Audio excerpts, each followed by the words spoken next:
સાવલી તાલુકાના મુવાલ ગામે મળેલા અજાણી મહિલાના કંકાલ કેસનો ભેદ 1.5 મહિના બાદ ઉકેલાયો છે।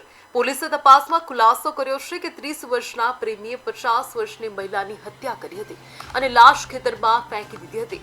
મૃતક મહિલા ભાવનાબેન સાબરકાંઠા જિલ્લાના તલોદ તાલુકાની રહેવાસી હોવાનું બહાર આવ્યું છે।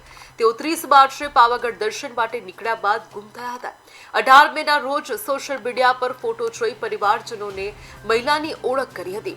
મુવાલ ગામના નીલગીરીના ખેતરમાંથી કોહવાયેલ હાલતમાં મૃતદેહ મળ્યો હતો।